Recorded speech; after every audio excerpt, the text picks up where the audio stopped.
ladies and gentlemen, boys and girls, dying time is here. That's right, we're still talking Friday the 13th, Part 8, Jason Takes Manhattan, or Vancouver, on Kill by Kill. Well, greetings and salutations, Internet. It's your old pal Patrick Hamilton, coming to you once again from Camp Crystal Lake, the mouth of New York City's harbor, and this is the Kill by Kill podcast, where we are dedicated to celebrating the least discussed component of any horror film, the characters. We will be unpacking all the gory details of Friday the 13th Part 8 in the hopes that a Lakeview High's graduate's untimely end is just the beginning of the jokes we can make about them.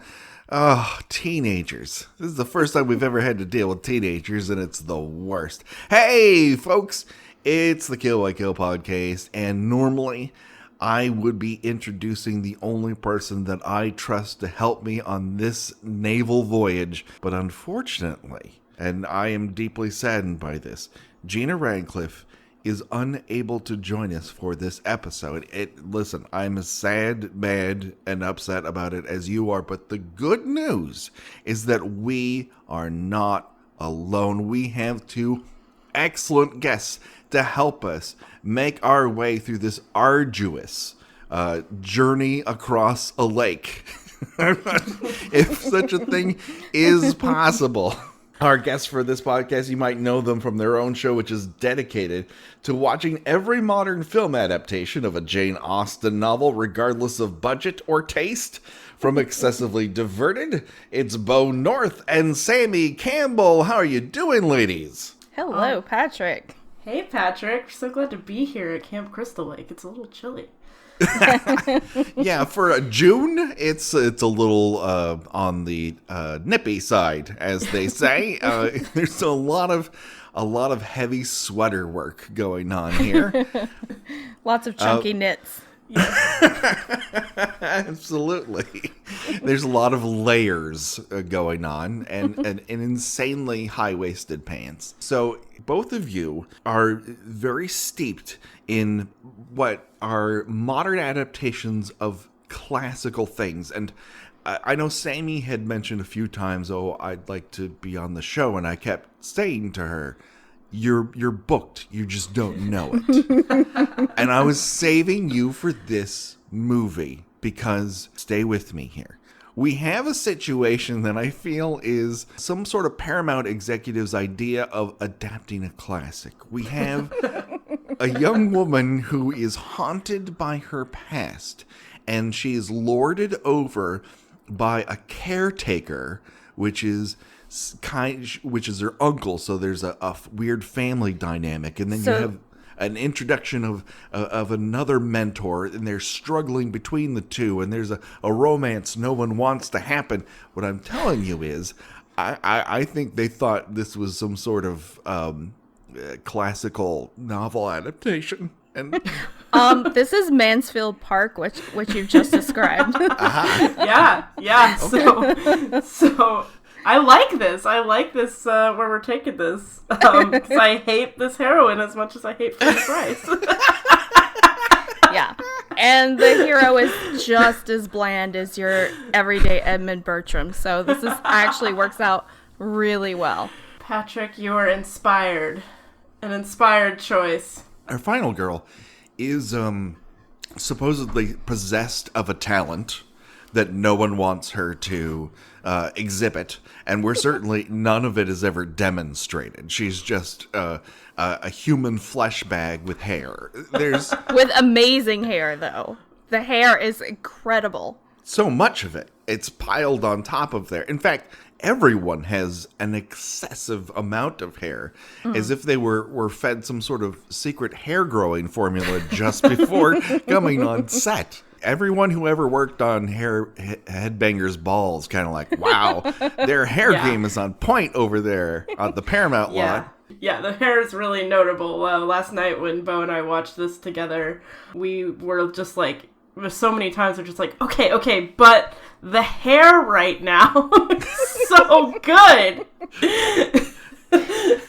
I I mean, that is a quality perm. The people who have straight hair, it's blown back from their faces if they've just gotten off a roller coaster.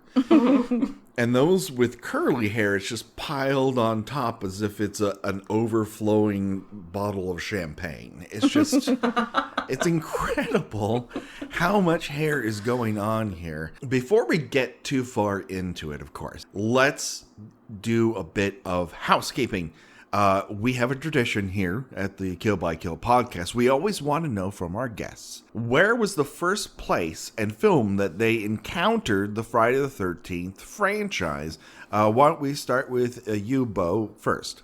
Well, funny enough, I didn't come into Friday the 13th until I was in my 20s.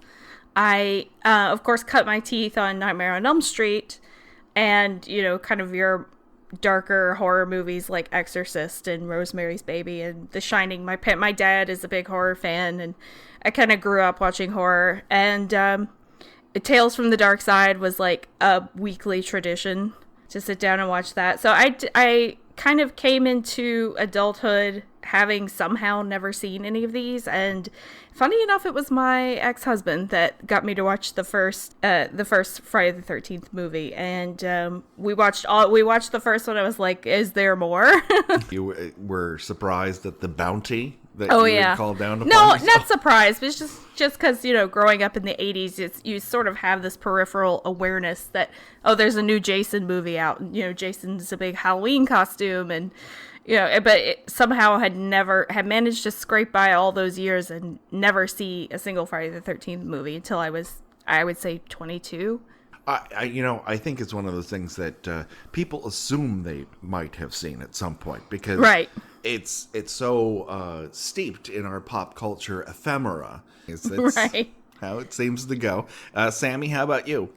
Well, Patrick and listeners, I am about to break your little hearts. I am so sorry, but I came to this franchise a little over a year ago by going to a B-movie bingo event here in Portland, Oregon. It's a great thing that happens at the Hollywood Theater where they show a B movie and there's a bingo card that has tropes on it, and you, as they happen in the movie, you cross off the tropes. It's a really fun event, and I went to one that was showing Friday the 13th Part 8, Jason Takes Manhattan, and that was my first Friday the 13th movie. This is my third time seeing it, and it's the only Friday the 13th movie I have ever seen. If this is as much that you want to dip your toe into this world, that's okay. I fully intend on watching the earlier ones, but this is one of my favorite bad movies. It has quickly become one of my favorite bad movies. I love this movie. Well, I enjoy your enthusiasm because I feared that this might be a slog. Because the first 10 minutes were so terrifically bad. I hadn't seen it in several years, and I knew that it wasn't one of the best, but oh wow, there are some moments in this that defy the imagination. It's not as sleazy bad as Part 5, but it's its own sort of weirdly clean-cut, glammed-up 80s version of terrible. Yeah, it's really... It's amazing. Yeah. It really is. It almost feels like an after-school special at moments. I don't know. There's so many things about this movie that are just so crazy. But anyway. No, well, that's what we're here to talk about. We are diving into it, so I'm very glad you two are here to help us out today. Thank you ever so much. Okay, so let's get into it. A quick recap. Two people we had never met before and will never meet again got killed on a boat. That's pretty much the only thing that's happened. Jason Voorhees has been revived, this time not by psychic whammy and not by divine lightning. Just an electrical cord dragged along the bottom of a very well-lit lake bottom. And for reasons unknown, has now decided, I'm done killing people on land. I've done it on a boat, and that's all I want now. So like a person who's just discovered their fetish, he's going to dive in, well, on a boat, into nautical homicide. And so he decides to cruise on up to the local dock in a boat, which brings us to our first question, which is, how the fuck does Jason Voorhees know how to drive a boat? This is such a great mental image, and I don't remember, did they actually show him piloting a boat? Because that, to me, is the funniest thing you could even imagine about this movie. Out of a movie that has such crazy, stupid death, that is the funniest thing. Now that you put it into my mind, that's all I can see is him captaining a boat with a little hat. Yeah, yes. I was about to say, what about a little hat? If you really go well with the mask.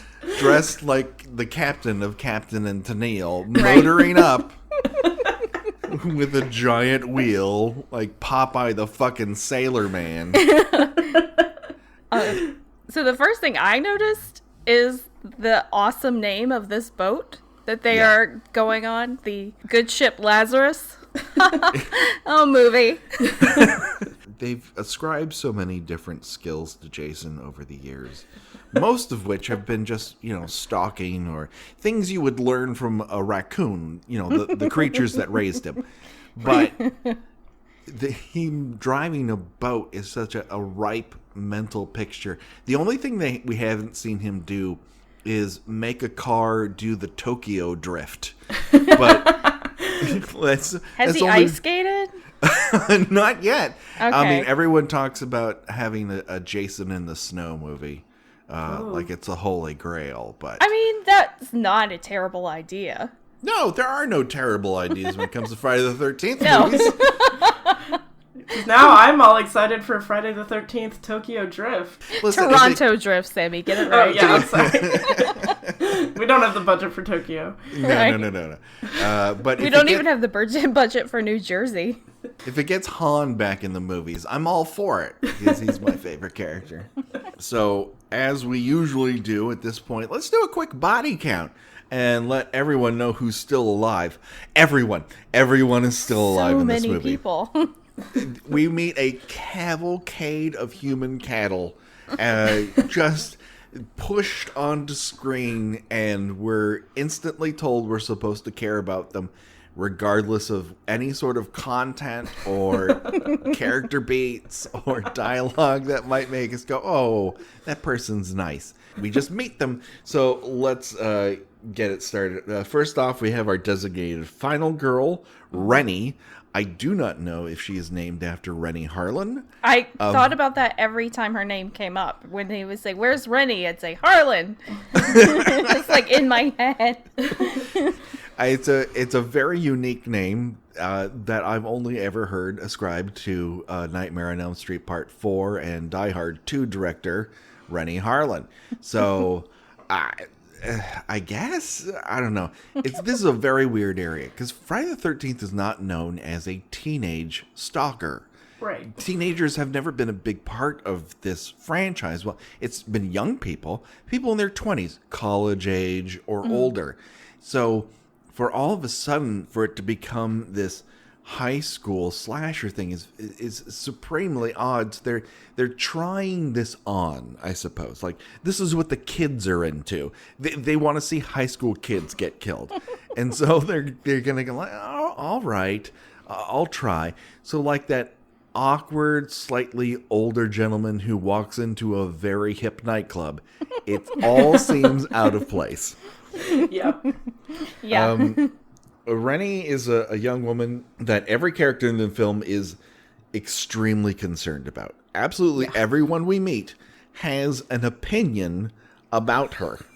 She's either the best student, a girl made of glass and rocks, a bitch that will catch you doing coke and not actually say anything about it, but you're pretty sure she will.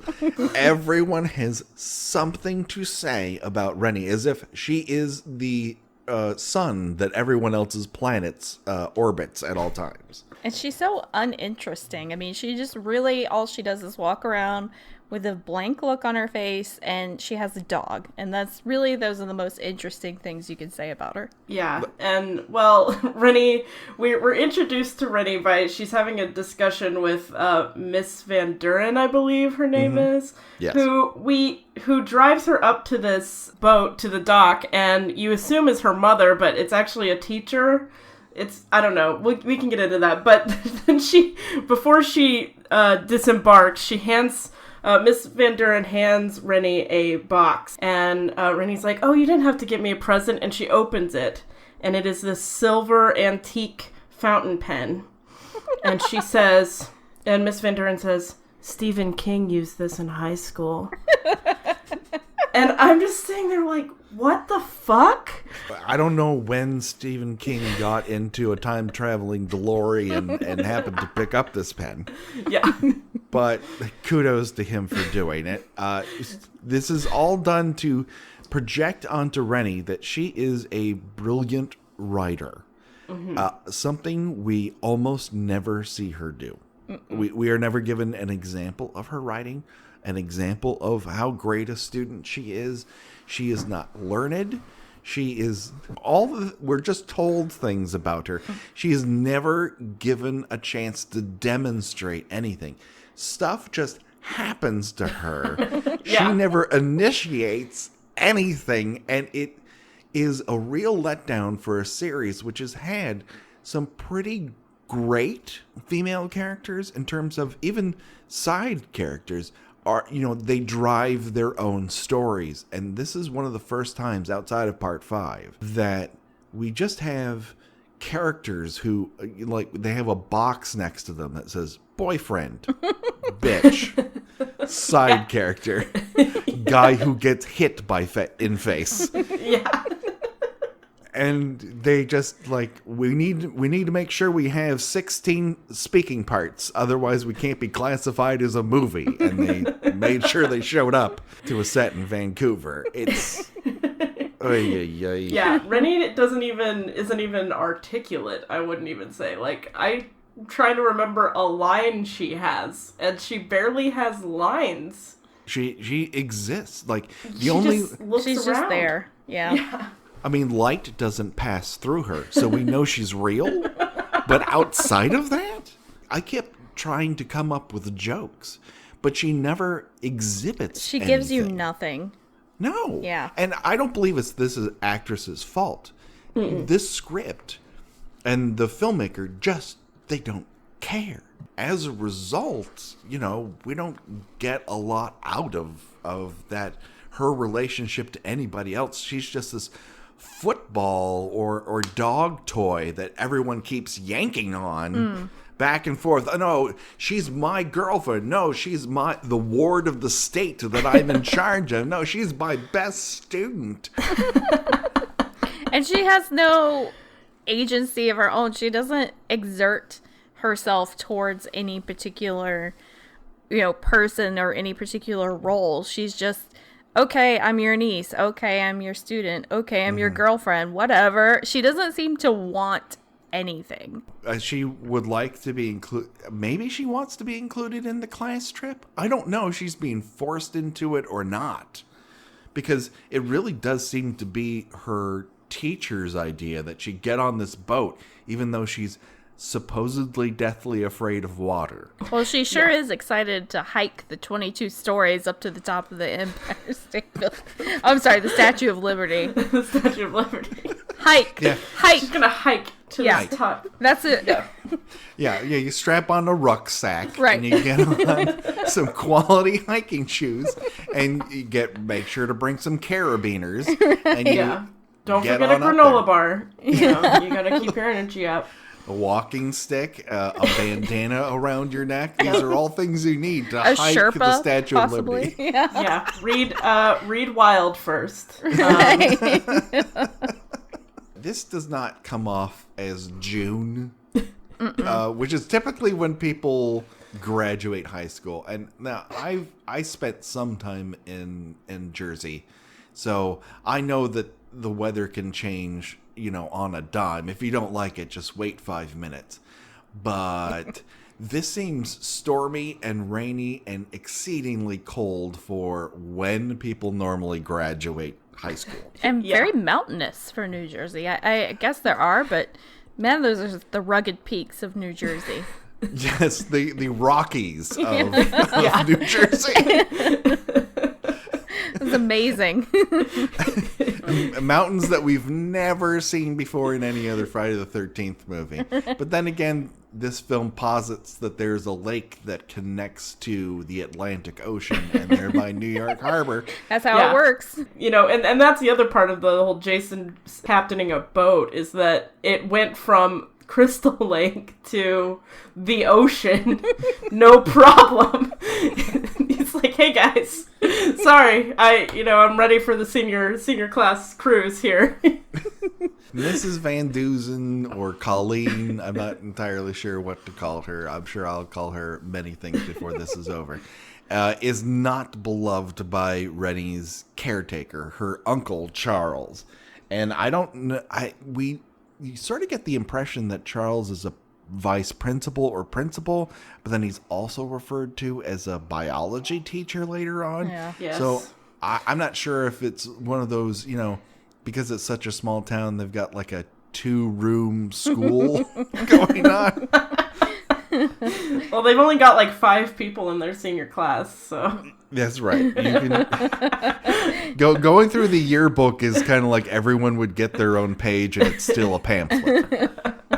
And so, against orders, Miss Van Dusen has brought Rennie along, and Charles McCullough, who's played by a veteran TV actor whose name escapes me, and who fucking cares? We're going to talk about him for the entire movie. Yep. But he might be the worst decision maker ever in a Friday the 13th movie. It's beyond Friday the 13th disease. That is where people who you would normally know how to do something and in the moment forget, how to walk out of a room or how to run, how to open a door. He actively makes terrible decisions throughout the entire movie. He yells at people that he should be thanking.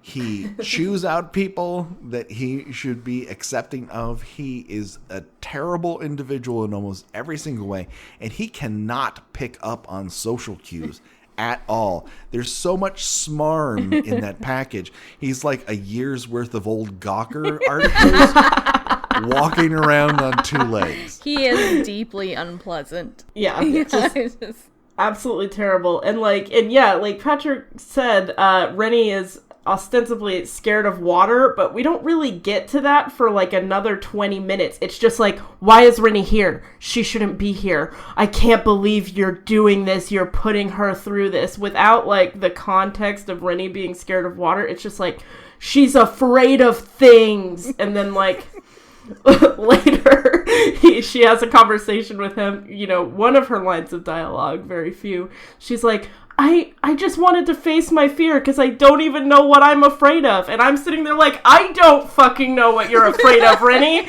Can somebody clue me in? One of the ways she could clear this up is if she wrote it down. Oh, yeah. She did just with get her a nice fancy new pen. Yeah. Yeah. Like, all she needs is some paper, and I'm pretty sure we can come up with this. She's carrying around the world's largest fucking purse. Yeah. And a dog.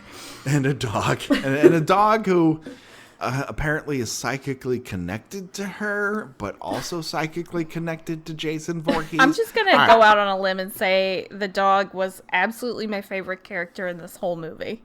It's a good dog. Yeah. That's a good dog. That's a great pupper.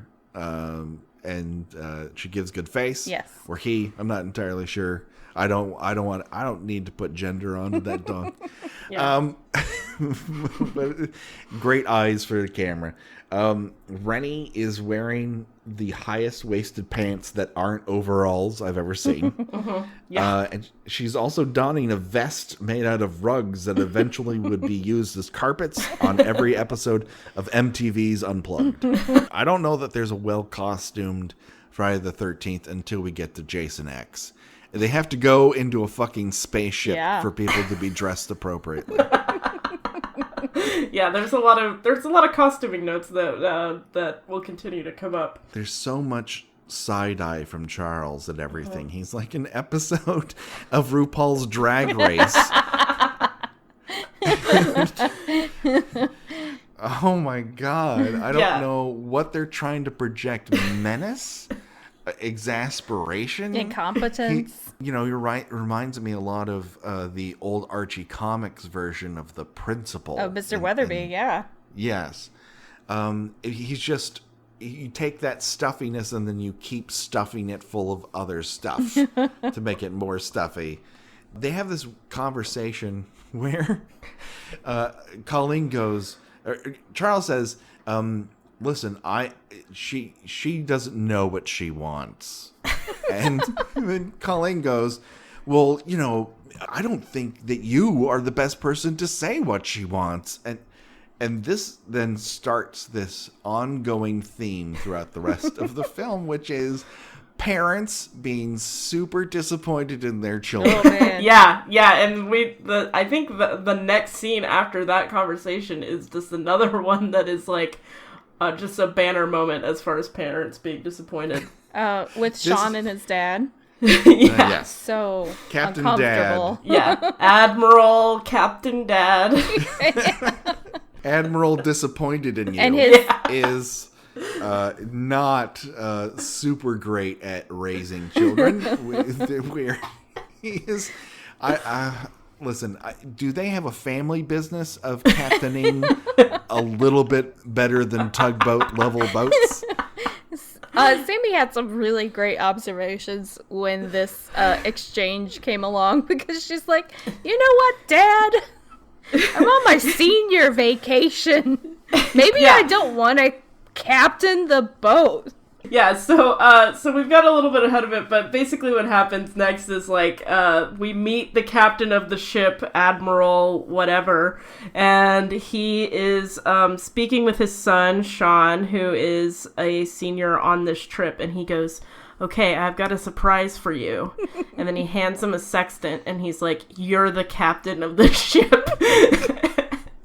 And Sean is like, wow, great, Dad, He's like, I'm so proud of you. I love you so much. And then he's like, okay, what's your first move? And then Sean decides to set in a course, and he's like, what the fuck is wrong with you? Basically.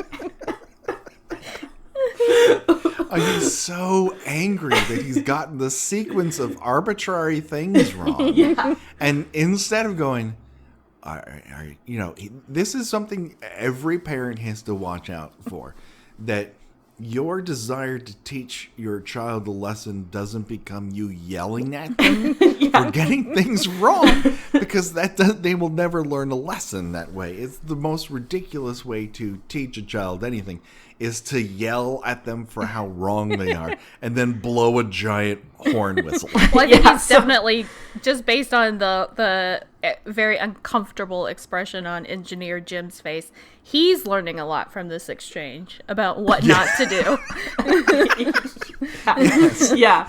And so far the graduation presents have been pretty shitty, because one of them has been Stephen King's pen, and the other one is you get to captain this boat instead of enjoying your senior trip, and then I'm going to berate you because I'm so disappointed in you. Happy graduation, guys. I mean, the one advantage that our boyfriend character here, Sean, has is that he has a buddy, a blonde surfer guy who stands next to him for the entirety of the scene, never speaks. But he's so encouraging. He is delivering every ounce of emotion in the scene. He reacts to everyone else's lines. He's like, oh, you got a present? It's a box? What's inside the box? What? There's two things inside the box, Sean. He does all this with just his face. Yeah. He's a master. Expressive. He's emotive. And he might be my favorite character in this entire movie. Because he's as expressive as Rennie's dog. Yeah. I think they might be the same character, and he anamorphs in between. Can I just say that when the Admiral hands Sean his gift, he says, something old, something new. Yeah. That's not weird. No, you get married to your ship after you graduate high school. Okay. Oh. That's an old naval tradition that once you graduate high school, your dad gives you presents before you marry the ship that you will eventually captain, and that night you make sweet, sweet love to it in the boiler room. Listen, I don't know all the details. I never went through the process myself. Oh, it's wonderful. Yes. That's right. It's a glorious time in a young man's life when he has sex with a giant semi-cruise ship. Yeah. What the fuck is this boat? I mean, we'll get it. I'm sure you'll be discussing this ad nauseum, Patrick. But this boat is buck wild. It's not a cruise ship. Like, I've been on a cruise ship. That is not a cruise ship. No, it's not a cruise ship. But it's not a yacht either. It's not a dinghy. I don't know. What is it? It has many layers. We're about to find out. Yes. Cue the Robert Palmer bass line. It's time for a What's on This Boat montage. Yes. So slap bass away. And we get to see it all. There's shuffleboard. There's skeet shooting. There's awkward white people dancing in a disco/snack bar. It's so weird. It's the weirdest. And why would you give high school students guns to shoot things? Like, that makes no sense to me. Without any observation No whatsoever. supervision. It'd be one thing if Gopher from the Love Boat is standing next to you while this is happening, but we see no evidence of it. We see no In fact, staff. No. We see a guy that a couple of high school girls try to flirt with later on and succeed, fail, I can't tell. Yeah. I don't know. It's and then there's obvious. the janitor guy or whatever who just is like screaming about Jason everywhere. Yeah. That's our Crazy Ralph Maritime edition. Yes. Who becomes freaked out when he watches the boat that Jim and his girlfriend died on putt into the docks, and he becomes now this boat is a ways away. He is on the deck of his own cruise ship tugboat, the SS You Can't Do Anything Right. But he senses danger? Is that what this, like, he's a horse who can tell when the train is coming? I don't. Maybe. He's just very wise. He just kind of looks into the sky and is like, "This is a doomed voyage." Yeah, as far as a harbinger goes, you want to tell people before the ship leaves the fucking dock. Right. Yeah. You can't just run around for the rest of the movie going, "You're all doomed," but let's stay on this boat. Why didn't okay? he just get on a lifeboat and take off if that was the case? Like, well, good luck, kids. See ya. He's under the belief that he's immune Right. from I'm sorry. You're all doomed. The lifeboat. The one lifeboat on this Yes. this giant ship. There's one Singular lifeboat. tiny lifeboat Yeah. that can hold 4 people. Yeah. And a dog. Good. And a dog who runs away as quickly as it can once it's on shore. So yeah, there's a lot going on here. Before they take off, though, Jason Voorhees decides to pull an American Ninja Warrior and yank himself up a rope to get on this boat, which I know his purpose is he's a killing machine. Okay? Mm-hmm. I'm not deluded. I'm not under the belief that Jason's anything more than what he is. He's a plot device in which he helps people meet their untimely end. But why does he need to get on this boat? Outside of the idea that now that he's killed 2 people on a boat, he's like, fuck, man. I think I found something I really like. Well, I think we're He's basically like, Oh, go ahead. scope this boat. Like, it's like, hey guys, did you guys see this boat? I'm gonna get on it. I'm gonna kill some more people. This boat, the last boat had 2 people on it. This boat has like more people on it, and they are also like young and hot. So I'm gonna kill those young hot people also. I think we're supposed to believe that he is on this boat with the purpose of killing Rennie. Like, I think that's what they're trying to. It's like he's after her because of their special time together. Not to get too far ahead. No, she does have a psychic connection to this man, I guess. Mm-hmm. This is a very weird process. And over the course of what we're talking about here, it'll be demonstrated several times that they have this sort of, like they were always meant to be. He's the Heathcliff to her. You know what? I like that better than Wuthering Heights. Yeah. To be honest. Way better story. He haunts her, and she's drawn to him, but she's also really disgusted because he's a slimy, undead death machine. Right. Yeah. But he always appears to her as a progressively rotting child. Yeah. He starts off totally normal drowning. You know, your normal drowning child. Yeah. Regular child. And then over the course of what we're talking about here, he subtly transforms into the more familiar view of Jason. So, as Gina noted in our previous episode, we're led to believe that the deformities we've seen of Jason have everything to do with him lying dead on the floor of Crystal Lake, and not anything that occurred previous to this, which is not canon. Right. And then at one point, after Rennie has been tossed off a boat, not accidentally, she has a bathroom vision of Jason in which he appears to her as some sort of Ju-on ghost. And I mean that in that he appears to be a small Korean boy. I said that, didn't I? Yeah. You're like, this is Japanese horror. He morphs, for whatever reason, into a different child. The grudge part never should have happened. Well, time jumps all over the place, so I suppose part of it could have taken place in Crystal Lake in 1988. Sure, why not? So let's get a little bit back into the action. After Sean fails terribly at launching this craft, we meet up with him again as he stares at two people in enormous white socks making out, which isn't creepy at all. Yeah. And he then meets up with Rennie, and we're led to believe that these two have some kind of relationship that requires him to give her a gift. And oh boy.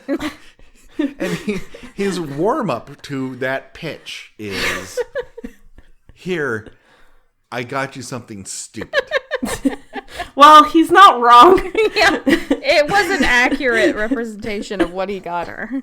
It's the cheapest Statue of Liberty pendant anyone has ever purchased from a gift shop. And she's like wetting her pants in excitement over this. She's like, oh my God, this is the best thing ever. It's beautiful, Sean. It's beautiful. I love it. Boy, ooh, you are a good actress.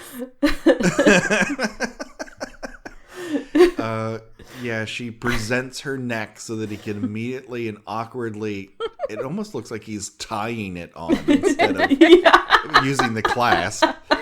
I don't know how chains work. And then Charles says, hey, your dad is looking for you. He'd like to yell at you again. Yeah. Then we get the beginning of Charles berating Rennie for coming onto the ship. But we're not going to be there for very long because we then go to spy cam footage. That's right. All of a sudden, Friday the 13th, Part 8 becomes a found footage movie. Oh, that'd be good. Yeah. I'd watch it. They tried. They were going. That's what was supposed to be released this very month, and they decided not to. Oh. So they didn't make that movie. So we then pull up into a very awkward VHS camera footage of our two next characters, JJ and Wayne. Yay! I love JJ and Wayne. I love these Yeah. two. If we could they are the only actual characters. They are fully formed. I believe JJ entirely. She doesn't have to tell me her backstory for me to know a lot about her. Right. She's a person made up of 3 elements: guitar, neoprene tops and leather jackets, and hair that seems to have been crimped and sprayed until it's a helmet. It's so good. Like, yeah, it's like she beat up everyone on a Motley Crue video crew and was like, give me all of your hair. Yeah. And like soaked up their essence. Yeah. And then just put it on her head.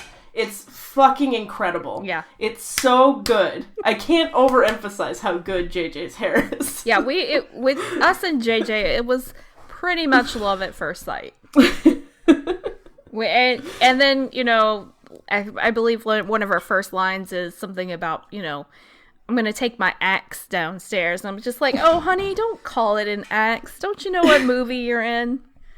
Yeah. But basically, Wayne and JJ are friends. Wayne is the video guy. JJ is a musician. A rocker. She is a rock star. She has a cool, flying V guitar Hot pink. that she is jamming out on. It matches her shirt. She's wearing a leather jacket. She's like making fun of Wayne for being into the popular girl. She's amazing. We love JJ. There's nothing not to love. I wish JJ was the final girl. I wish we could spend the entire movie with her.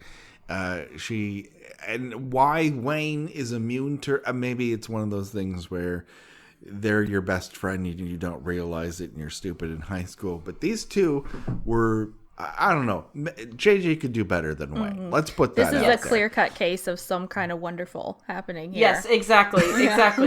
This is some kind of wonderful situation, and unfortunately cut short by Jason. But but you know, Wayne needs to wake the fuck up because JJ's amazing. Yeah. God, she's the best. She's got fingerless gloves. She's so cool. She can actually play that guitar. Yep. She's actually playing those notes. Yeah. Whether or not she just learned those specific songs, I couldn't tell you, but she's fucking awesome. Yeah, we love Wayne, her. meanwhile, seems to have been transported from 1992. If you want to know how I was dressing in 1992, Wayne, just without that amount of hair. I could never grow that amount of hair. Yeah, Wayne's really excited for season 2 of Twin Peaks. Yeah. But the clothes have kind of a real, like, color me bad on their day off kind of thing going on. A cash color Right. band. Oh my god! Like all he's missing is like the little chain thing that goes at the top of the collar where you button it. You know, That's like true. that's all that's missing. Well, that's formal. Yeah.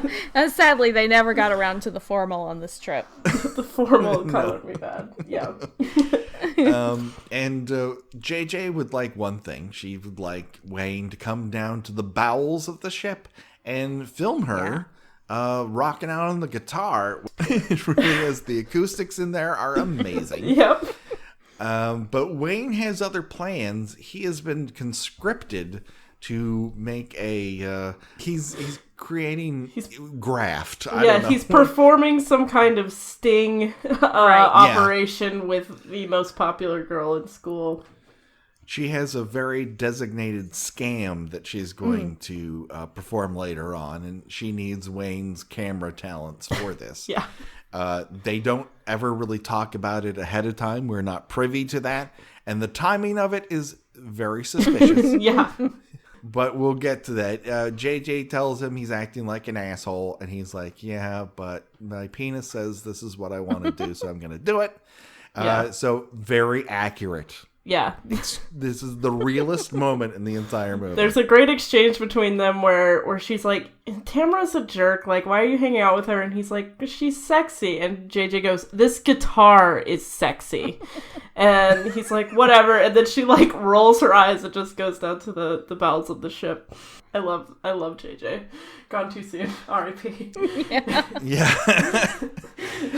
She is totes awesome.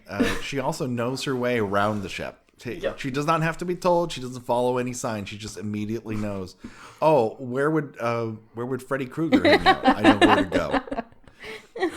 And Friday the 13th is not afraid. They don't care that they're parading on someone else's territory. No. They just need to isolate her in the place no one else is in and murder her. Well, someone's in there. Eventually. It's dark, it's dank, and we see her rocking out. Now, is that some sort of karaoke machine that she's using? That little amp, it's so small, and it would sound so tinny. But it's just like, it comes out like, it's just like amazing sound. Yeah, she has some kind of like cassette that has everything but guitar on the track so that she can guitar karaoke along with it. It's very good. It seems like a good activity. She's playing Guitar Hero like way before Guitar Hero. She refers to the space as aching for a video, which it's so beautiful. Phraseology I've it's never so heard. Poetic. Really? We see somewhere in between when she was on the deck and down below, she's applied a lot more pink rouge. Yes.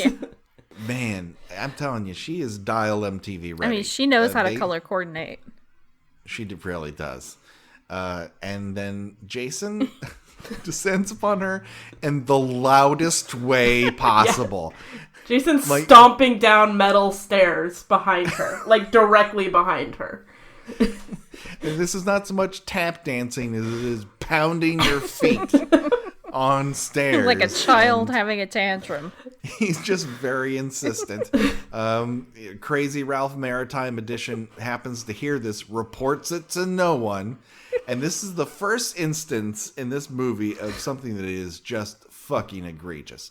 Now, we've talked about Jason's ability to bamf. He's a fucking expert. Yeah, he's totally teleporting all over this movie.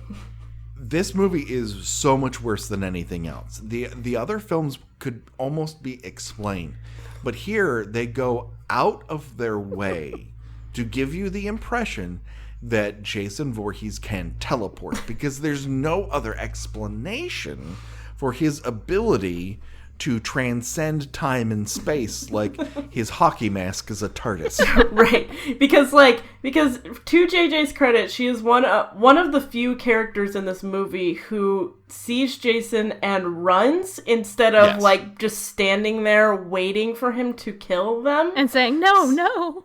Yeah. So she starts running, leaves behind her guitar, and is going in an opposite direction, and then he's in front of her holding her guitar in a second. Yeah. He goes from stomping to all of a sudden being Black fucking Widow. Yeah. And dropping a couple feet onto the next level, and then bashing her with this beautiful sexy guitar.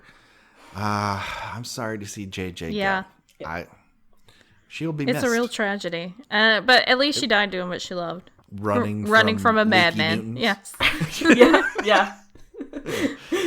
She was killed with something that loved her and that she loved, and so, that's some comfort. I don't know. We get a bit of blood splatter. Later on, it's revealed that she has a giant hole in her head, but we're not exactly sure how being bashed in the head with a guitar would leave a puncture hole in your head, but all right, it wouldn't be the first time that the makeup department didn't talk to the director ahead of time. We then have the first incident of the psychic connection between Jason Voorhees and Rennie. He is walking outside of her massive fucking cabin. Everyone has been given the largest suite on the earth. And she is, I wouldn't say undressing, because she's still so clothed that she could attend delayering. Church. Yeah, it's weird. And then relayering. She removes her shirt and then puts on a second of that exact same shirt. It has a collar. It's like, but in every other respect, it's exactly the same. And her pants are so high-waisted that they are they, like, you don't even see, they're past her rib cage. Like, they are really, really high-waisted, like, up to the middle of her back. Mm-hmm. They meet her bra. Yeah. That's how high up on her body they are. And she's hair down, Rennie. Previous to this, she was writing, but not actually writing any words that we could see. So she's just underlining the fact that she's this mysteriously awesome writer. Sure. And then she stares out a porthole, and her dog does the exact same thing and has a vision. And that is a pre-drowned Jason pounding on the glass saying, "Help me." So they're positing that Jason would like to be helped by running? Yeah. I don't, this is very confusing to me. Why did they need to put a ghost story into the middle of this?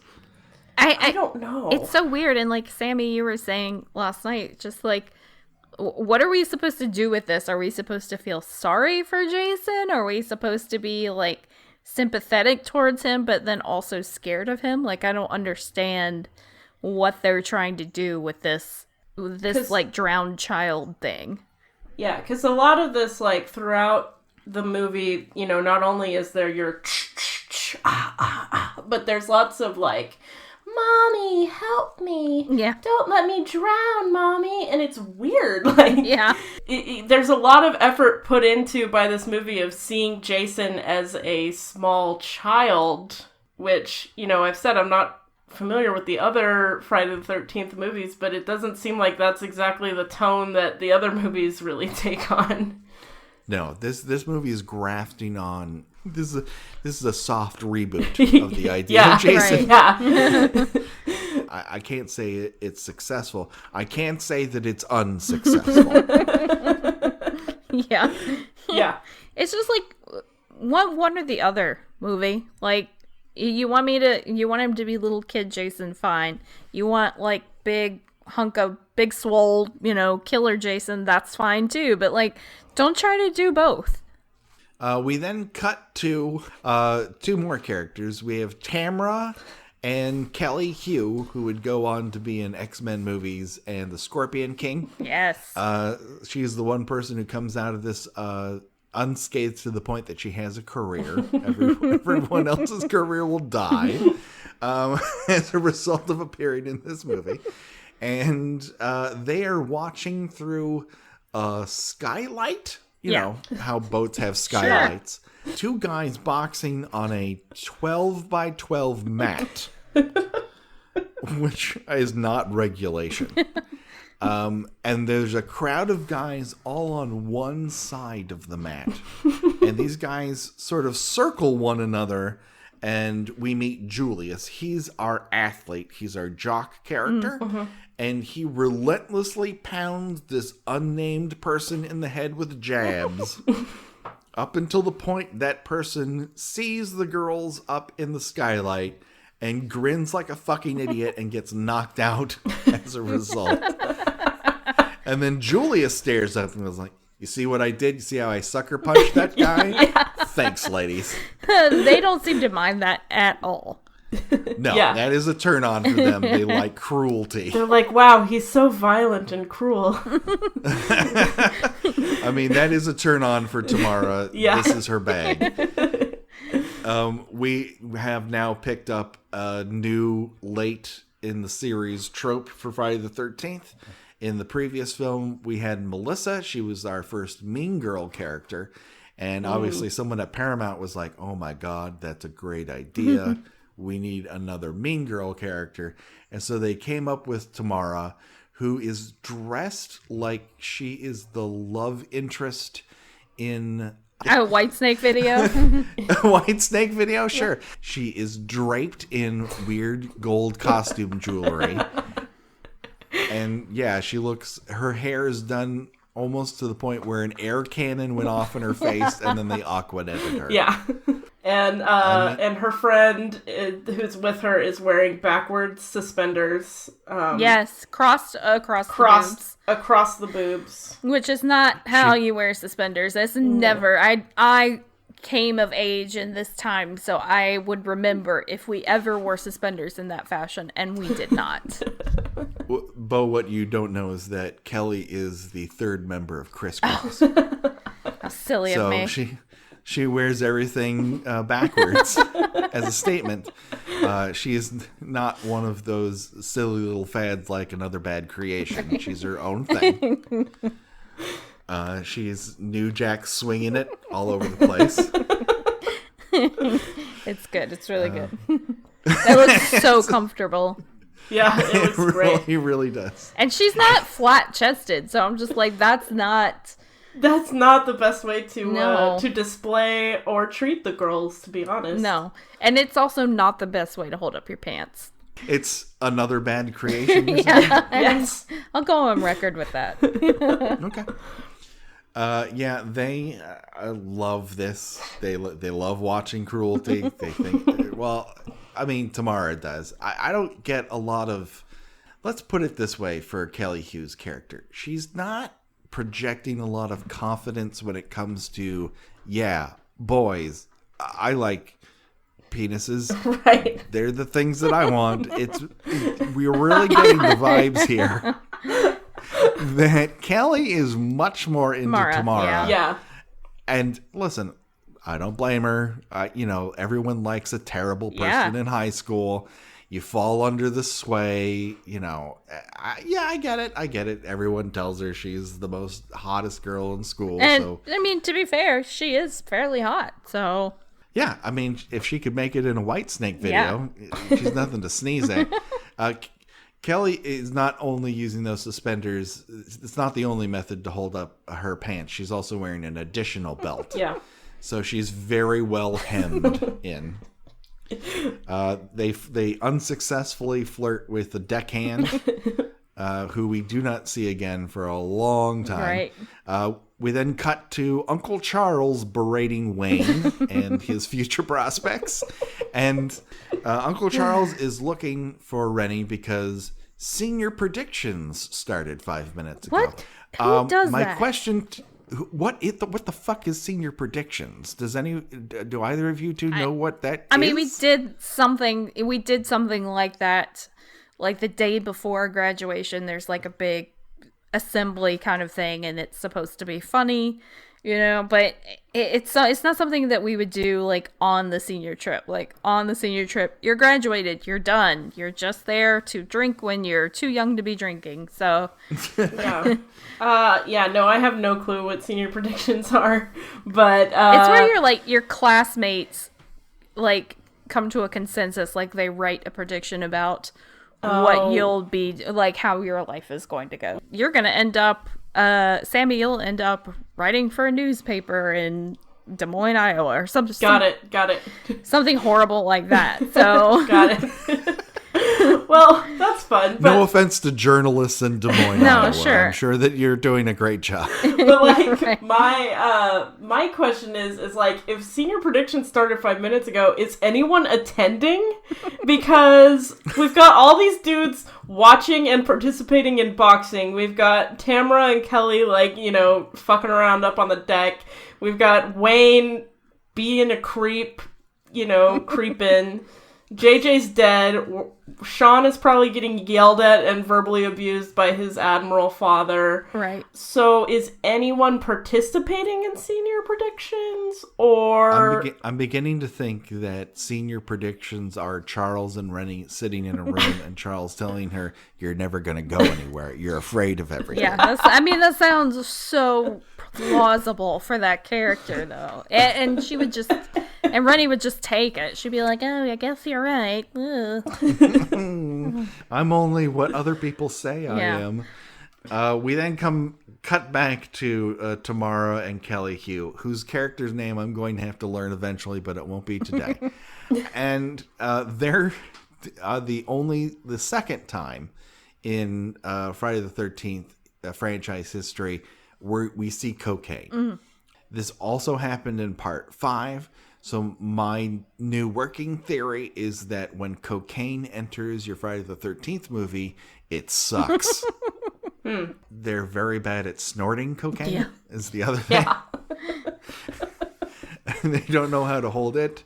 I don't believe it. It's like they watched somebody do it on Miami Vice. Yeah. Meanwhile, Rennie's looking for her dog, and Jason does this a couple different times in this section of the movie, where he sees somebody go by and goes, I won't kill that person. I'm going to search for a different person to kill. Yeah. That's not how Jason Voorhees works. It's like they don't understand how Jason Voorhees works. It's really, really weird. It's a new me. Yeah, he's turning over a new leaf. The electric shock really, made him he was like, how do I live my best life? Yeah.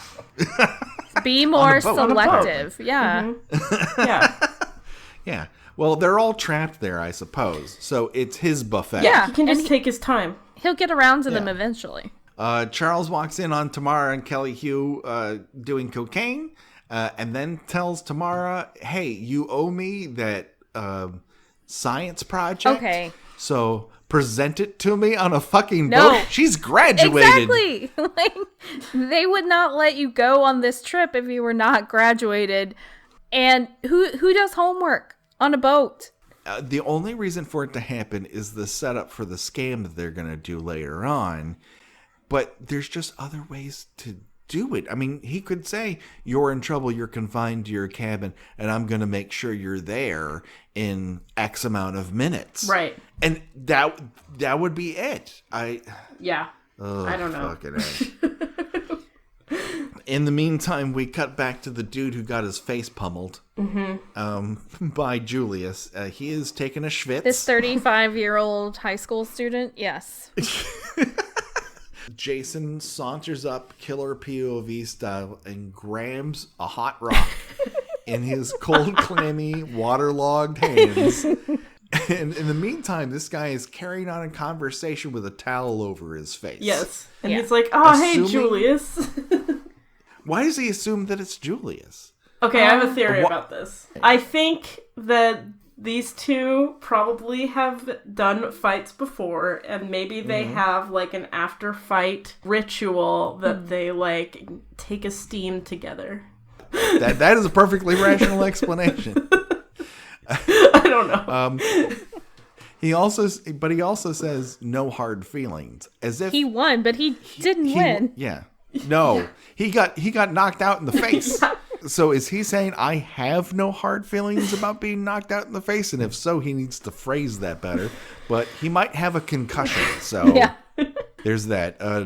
We later learned that Julius is undefeated in high school boxing, which is not a thing. Yeah, I've never heard of that. But maybe New Jersey is more progressive than where I'm from. And New Jersey is the only place I had ever been to where you literally cross the train tracks and you're at the bad part of town. I just thought that was a colloquialism until I saw it. And secondly, it's the only place I'd ever seen where if two couples are on a date, the girls sit in the back seat. I'm like, what?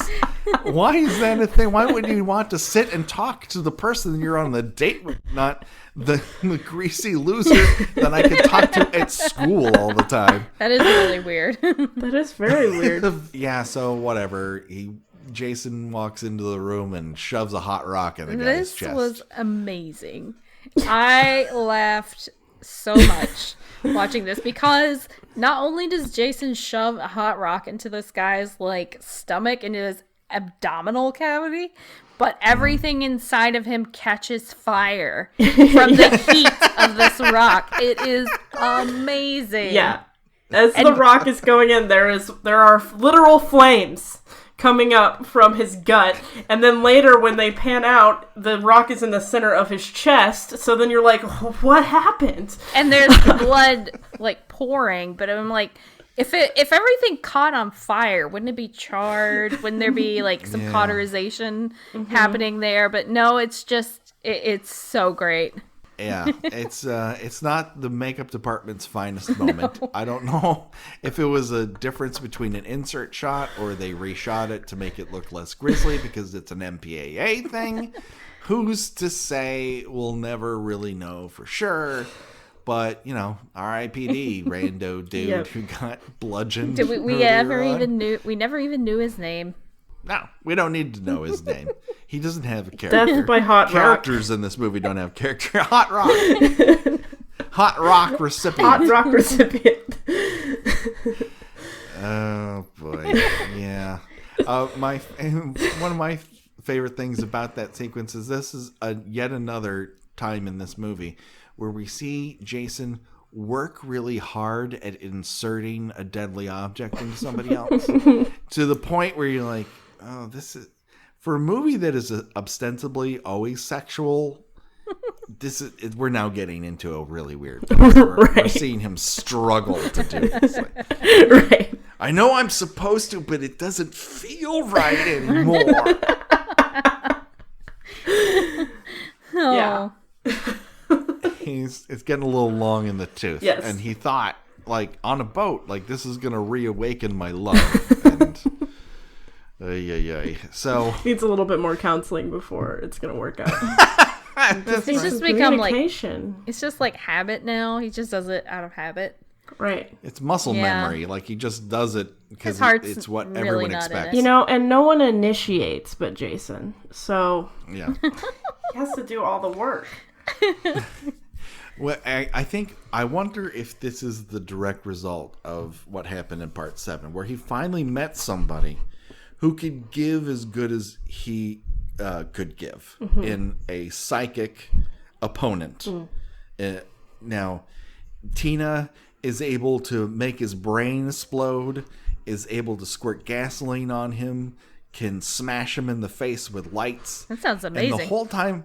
Oh, yeah. Compared to this, it's fucking Godfather 2. Compared to most movies you're going to see, it's like, it's all right. In that sequence, it's like, he's constantly amazed. I know some people have described it recently on an episode of Shockwaves. Someone described it as fear. I don't believe it's fear on his face. I think it's amazement, like...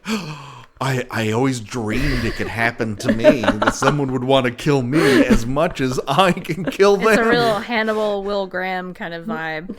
You nailed it, North.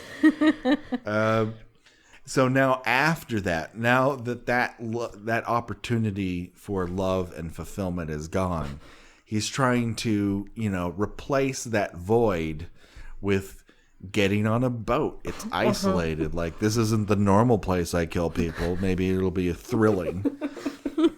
And it's just not quite happening to the way it used to when he was young. Before he was trapped on the bottom of a lake. But I appreciate his inventiveness, at least, in this rock, because, like, you see a hot rock and you're like, oh, he's going to bludgeon that guy with it. But no, he shoves it into his guts. Yeah. By hand. It's pretty impressive. He's the Jackie Chan of serial killers. He uses what's in front of him as a weapon. He's the dumbest fucking MacGyver ever. Cut to the top of the boat, and Colleen and Rennie are having a very heartfelt conversation about how Rennie needs to decide what the fuck she wants in life. Colleen's sick of this shit. Pull it together. Decide what I've decided for you, not your uncle. I've decided that you're going to do this other thing. And Rennie's like, I don't know. I've never made a decision before, and I'm not going to start now. How does she get dressed in the morning? Oh, I think I know. She just wears all of her clothes at once. She dives into her closet and spins around, and whatever's still attached to her when she emerges, she puts on. Oh, God, she sucks. And it's during this in-depth conversation that Tamara, in Dick Fingers, accidentally pushes Rennie overboard next to the one section of this deck that has no railing, which should not be allowed on a ship. By the way, the boat has stopped. Yeah. For some Conveniently for everyone. The boat is not moving when this happens. So it's not much of an ocean journey if you stopped in the middle of the ocean. Somehow that doesn't feel realistic. And of course, Rennie goes into the ocean. We meet Jason yet again seeking her help psychically.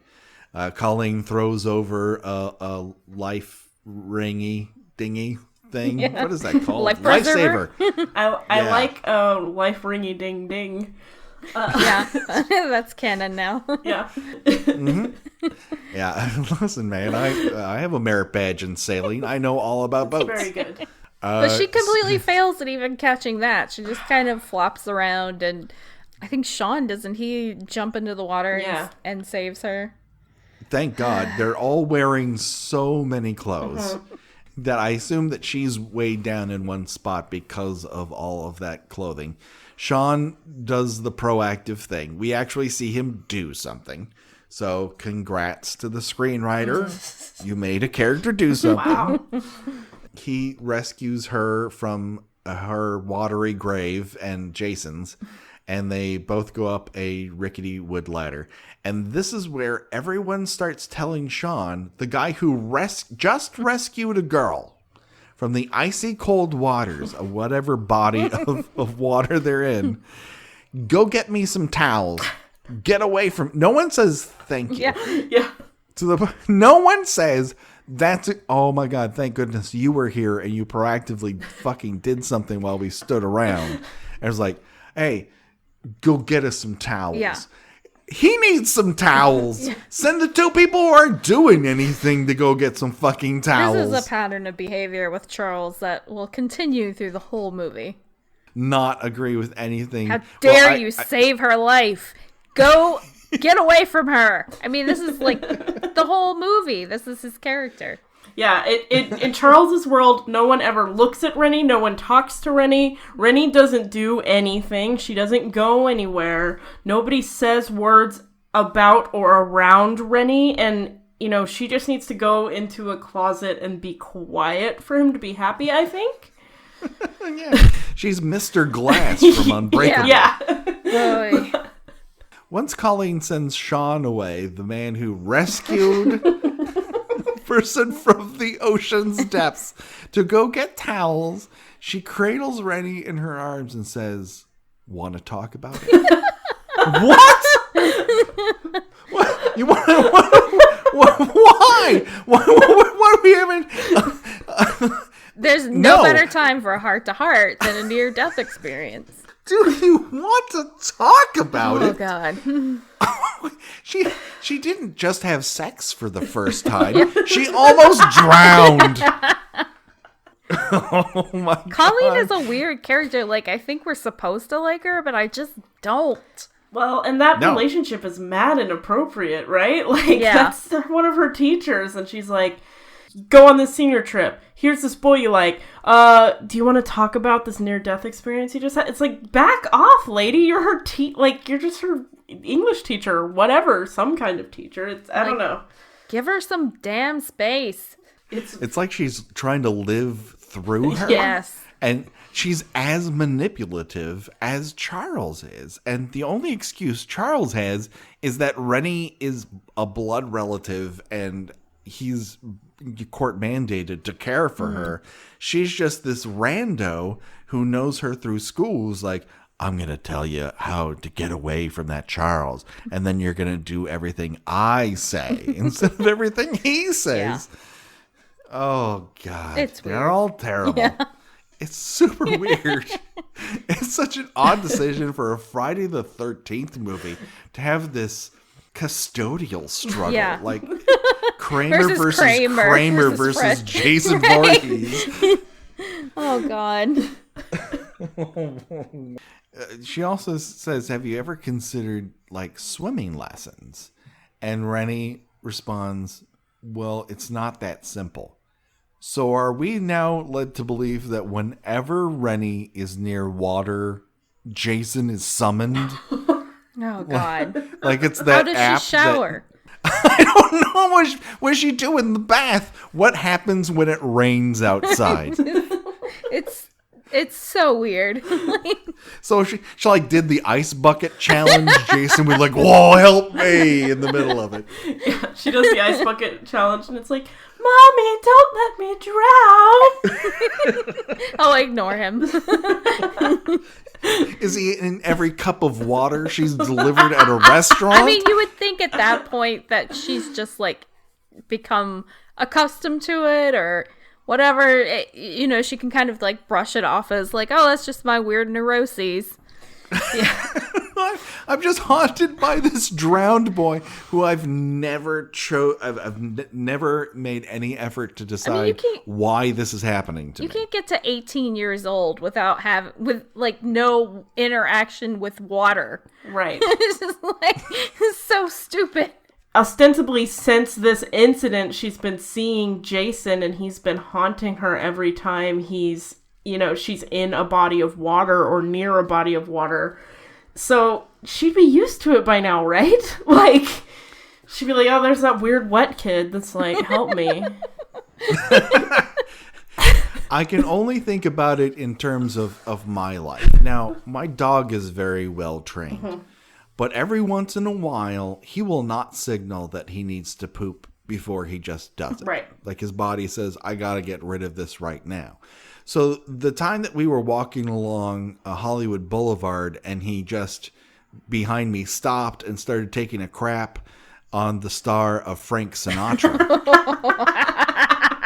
That was a genuine surprise to me. Now, I pick up my dog's crap every single day. Sure. That's not a surprise to me. It's just sometimes the circumstances are different. And that's the only thing I can equate it to, honestly. That makes sense. Thank you. Thank you for that lovely analogy.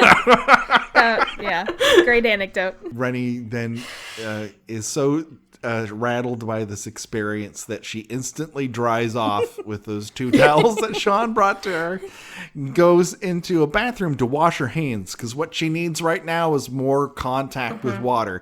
This summons the Asian ghost version of Jason Voorhees, who's covered in goo. So now let's cut to Tamara and Charles. Oh, boy.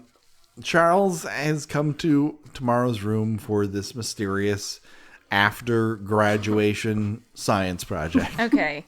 He came to our room alone. Like, didn't bring another teacher or someone there to like make it not inappropriate. Didn't meet. There are no other teachers outside of Colleen, and she doesn't want to spend any time with him. So they could have met on the deck. They could have met at the snack bar. They could have met at the shuffleboard. There are many public spaces they could discuss her project. But no, he's like, meet me in your cabin in 15 minutes so we can go over your project. So fucking creepy. What are you doing? That's on him. Yeah. First. Yeah, he is not thinking this through at all. When he walks into the room, there's a lot of red flags that immediately go off. Yes. He instantly sees that this recent high school graduate is dressed in nothing but a robe with champagne. She looks like she's just come off the set of Dynasty. Yeah. And that to me says, okay, meet me upstairs in the captain's court, like somewhere where other people are around. Appropriately dressed, and we will discuss it there. And you just walk the fuck out. Yeah, just leave. Yeah. Just leave. Don't. It ain't worth it, dude. No, but he is such a fucking busybody that he decides he can control the situation just like he controls Rennie. He's got a very low opinion of almost everyone, but in particular women. So this might be his, Achilles heel here. He's like, I have the weight of the patriarchy and I'm just going to barrel through this situation and you're going to listen to me. And Tamara, I won't say deftly, uses this against him. Quite bluntly. Yeah. And eventually reveals that her biology project is that by herself, or she has conscripted someone that we do not see, has written on her own body her gestational tract and a heart and a couple of arrows. Yes. Mm-hmm. This is like D+ work. Yeah, honestly. This is not going to help you grade this. I'm sorry. This is not the kind of work that's going to get you a passing grade in that class. I'm really surprised he didn't say, turn around, let me make sure you got like the liver and the kidneys in the right place. Where's the spleen? And like, I'm here in my black lace underwear, and now I'm going to... Does she disarm him to the, like, what? She just, like, walks up and starts smooching him, and pulls him onto the bed. And he's participating for a good minute. Yeah. If he's struggling, it's not evident. No. Because he, like, has his arms around her and is participating in the smooch for a little while. And then all of a sudden he's like, young lady, I'm your teacher. Yes, but by then, it's too late for him. Yeah. I mean, he stands there and gawks at what's going on and saying, like, hey, what are you doing? Like a guest star on Bewitched? Or I Dream of Jeannie when something crazy happens? Like, what? And she just like, hey, this is my project. I doodled on myself, and now I'm going to put my body adjacent to your body. And he tries not to grit. His idea of resisting this is not using his hands. Yeah, right. Allows it to happen. Such a strong man. Yes. Moral. She's really using her leg to rub his crotch. Yeah. I guess that's. Yikes. Man. Yeah, it's gross. Yeah. It's real gross. To the max.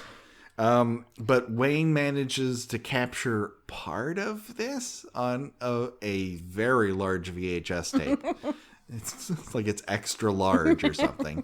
And instead of just grabbing that camera and videotape instantly, he points at it.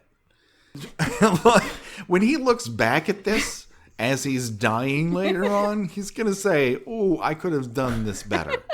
Every part of this is bad decision making. I don't know. On bad decision making. I don't think he will, honestly, because he's just the type of character that would only see where other people went wrong and how they wronged him. I don't see him ever being repentant or seeing his own mistakes ever. No, if he were to live, I see a giant apology coming. Oh, yeah. Wayne awkwardly tries to hit on Tamara, and you can tell instantly that's not going to happen. And I won't say that she lets him down easy. I'll just say that she quickly escorts him out of the room, and he doesn't object. So, again, I guess I'm on Team Wayne on this. Yeah. Because at least he doesn't have a fuckboy reaction and go, well, I'm owed this because I have a penis Right. and I'm in the room with you. So, again, like, I get Team Wayne. Yeah. Like, he's got bad taste. Because, I mean, he leaves the room and all of that happens and he takes a moment and he goes, Wayne, you're an asshole. Yeah. And in that moment, I think last night when I was watching it with Beau, I was like, we're all that asshole sometimes. Yeah. We're all It's a Wayne. very It's us. relatable moment.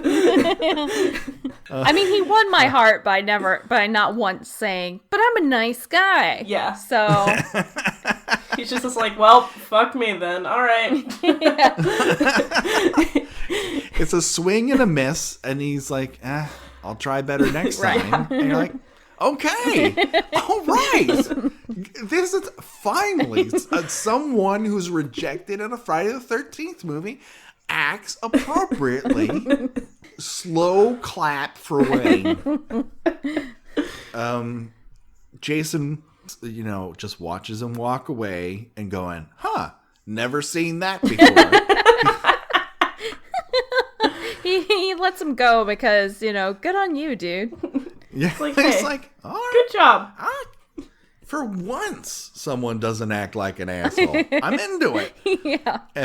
And immediately hones in on Tamara. She watches him enter her room, and then she tries to close the door carefully and listen. Now, I can see doing that with like a high school boy, and you're just trying to, like, maybe if I close this door and lock it, he'll just go away.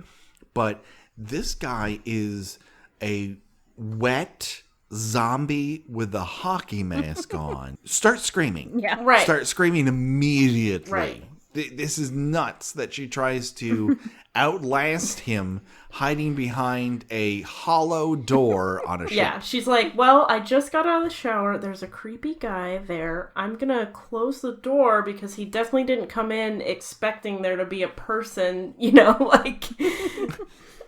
It's just... He'll only examine one room and then he leave. won't open the door in this, in the ship's cabin, which has an ensuite bathroom, I love... Hey, man. Yeah, high quality. I just fell in love a little bit, Sammy, en suite.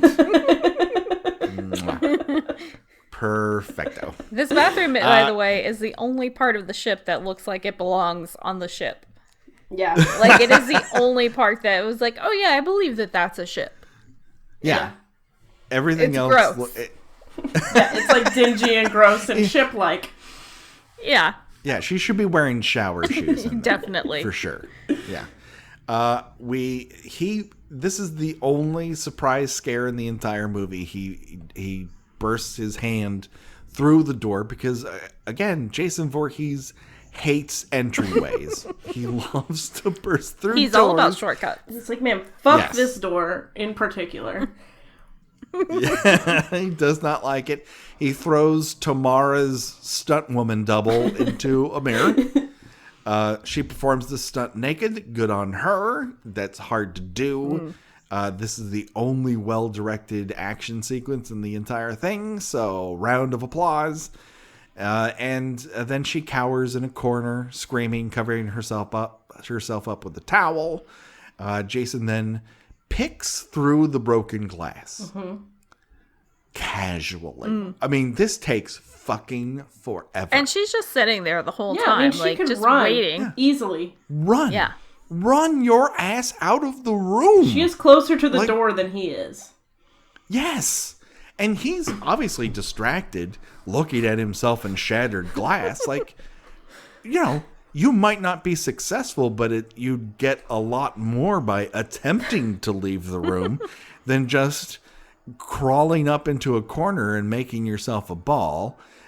He grabs a shard of broken glass and stabs it into her head.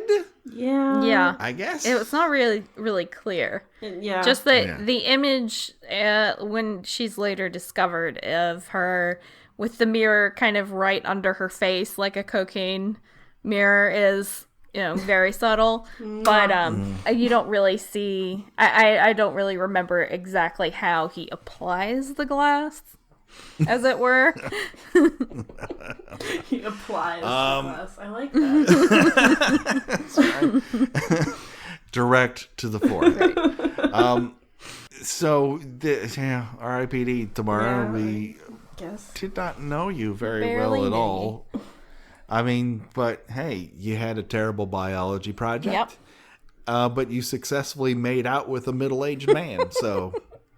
When you're 18 and you look like that, that's a lot. That's really easy to do. So it's not really anything that. True. It's not really tough. But she did it, so... Yeah. Yeah. She made out with more middle-aged men when she was 18 than I did, so kudos. So we then cut to the wheelhouse of the SS. I thought you would be better at this, son.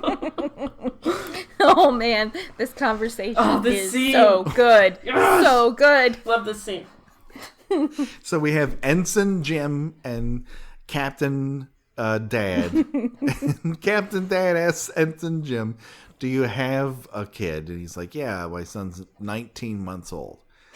I don't want to hear about anyone's toddler children before they're murdered in a Friday the 13th movie. I just don't want to hear it. The only thing missing from this is Jim Croce in the background. They're steering towards regret, basically. And we're told there's a storm coming. Jason grabs a harpoon off the wall because most cruise ships that take passengers between Crystal Lake and New York City need harpoons. Of course. I think he's just taken to the harpoon. Like, he's tried it once and he likes it. Jason is nautical now. He is all about, ship life, ocean life. He's just he's a man transformed. We then get to see from the outside of the cabin him killing Ensign Jim. Now, what's supposed to be portrayed here is Ensign Jim is supposed to be killed with this harpoon in the lower back, like in the spine. No, it's in the ass. He gets a harpoon right up the ass. That's the way it sure looks in the way they framed it, that he is totally getting pegged by this harpoon. Yeah. Jason Voorhees, which, hey, listen, we all experience pleasure in different ways. I'm not going to yuck their yum. It just seems slightly out of place for the movie that it's presented in. Listen, like we said before, Jason is working through some stuff with his killing experience. He's trying some new things. He's trying to spice some things up. So, When Captain Dad discovers Ensign Jim's body, that harpoon is mysteriously migrated northward. Quite a ways. The two shots do not match up in any way, shape, or form. Again, the makeup department has not gotten the message that this is supposed to be placed firmly in Ensign Jim's bum. But nope. And while Captain Dad is distracted, Jason wheels around behind him and slices his throat with the... actually, this time it is the right side of the machete. No, it's the wrong side of the machete. Yep. Wrong side of the fucking machete. He powers through with brute strength, though. But this is a very finite cut. Again, if is this it possible that he has a lefty machete? But machetes are not two-bladed items. They do not cut both ways. They are honed to a single direction. And so when you wipe the dull side up against someone's throat, it does not result in a cut arterial flow or slicing through the windpipe. It's Jesus. It's a terrible death. Goodbye, Ensign Jim, and your toddler child who will never really know you. That is just... Why do I have to think about this? So, thanks a lot, Part 8. Sammy, I know you want to talk about your favorite part of this. Yes, so... Because we discussed this at length last night. So, after Ensign Jim reveals that he has a 19-month-old son, the Admiral Captain Dad looks at him and says, "One piece of advice. Don't push him too hard." First of all, he's a fucking infant. It just made me see this entire so you're gonna crawl before you walk? Cool, great. Spectacular plan, Sean. Just skip that. Yeah, way to go, Sean. All right, you want to go to preschool? You think you're a big man now that you know your colors? Fine. I didn't know my colors, and now I'm the captain of a ship. It's just ridiculous. Yeah. And even Jim kind of looks at him like, what the fuck? He's a baby. Yeah. The look Jim gives him, to the movie's credit, is kind of is not inspired or oh, let me take that advice. He's like, okay. All right.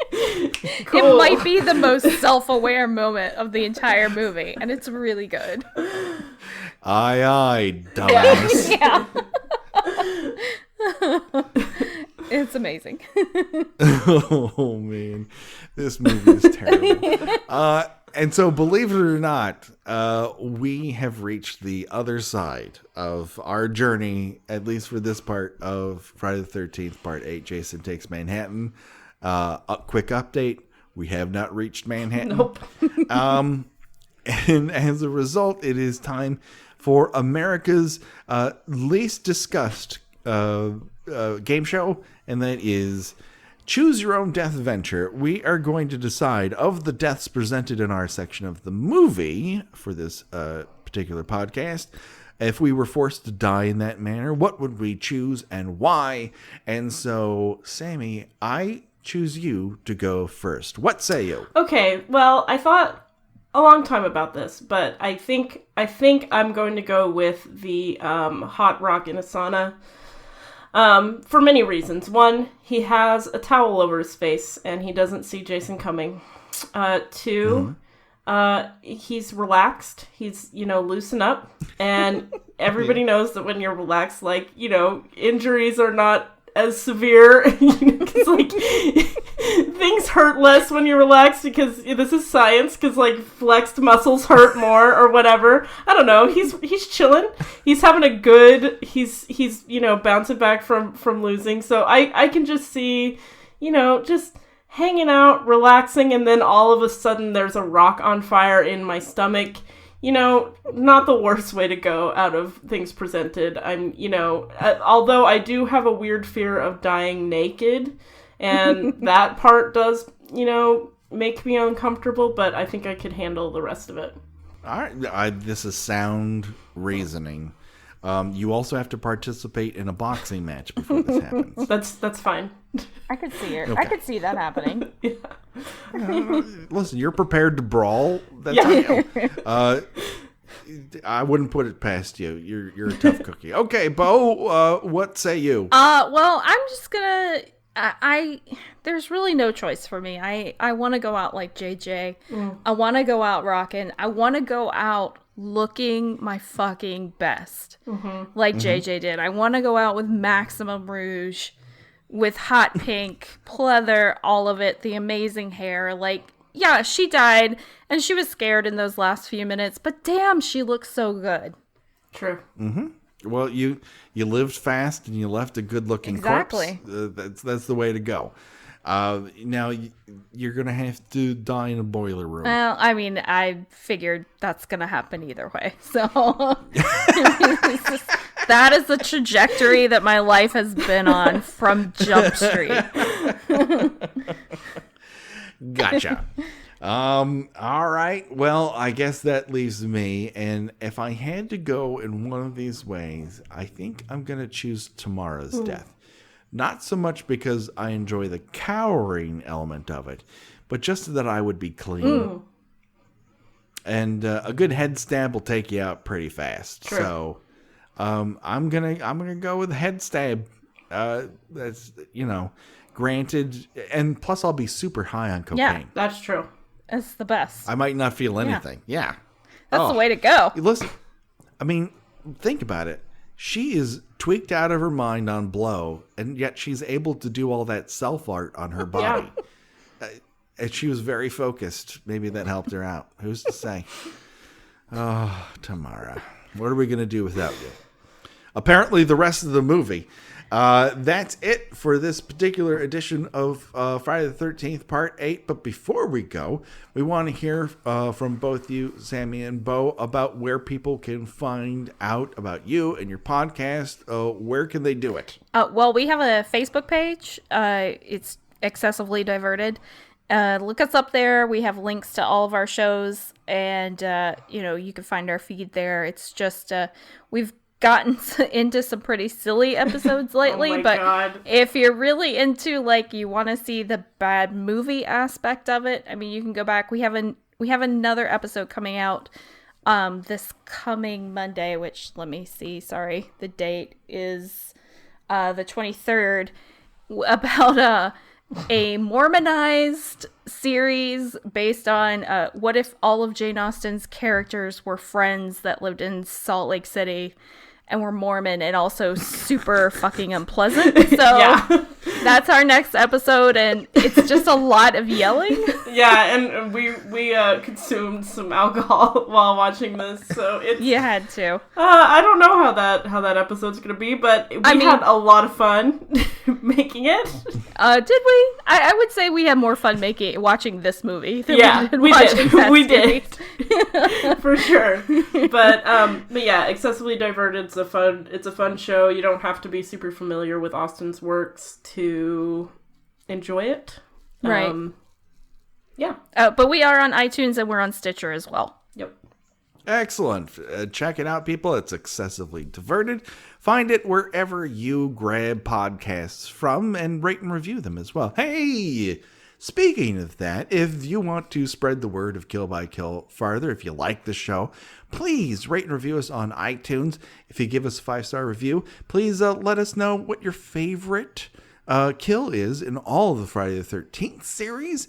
If you do that, we will read it here on the air. That is our pledge to you, the constant listener. You can also find us on Twitter at KillByKillPod. Have something longer than 140/280 characters to tell us.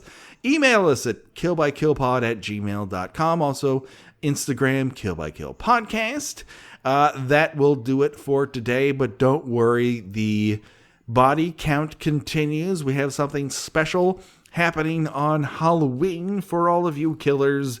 Yeah, that's right. All Aboard Terror Train is on its way to you. The Canucksploitation classic, which is actually a better movie than I remembered it. So it's nice to actually hit a solid film on this show. Not The Godfather 2, but it's reasonably good. So please join us for that. As always, thank you so much for your patronage. And so for myself and Beau and Sammi and Gina, who will be back next time. Bye-bye, everybody. Bye.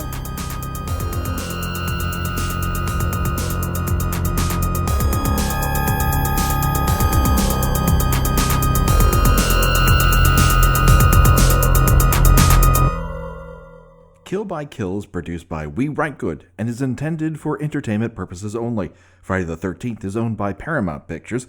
Jason is owned by New Line Cinema. No infringement is intended. Kill by Kill logo was designed by Josh Hollis. Visit him at joshhollis.com. The Kill by Kill theme was created exclusively for us by Revenge Body. Get the whole track and much, much more at revengebodymemphis.bandcamp.com today.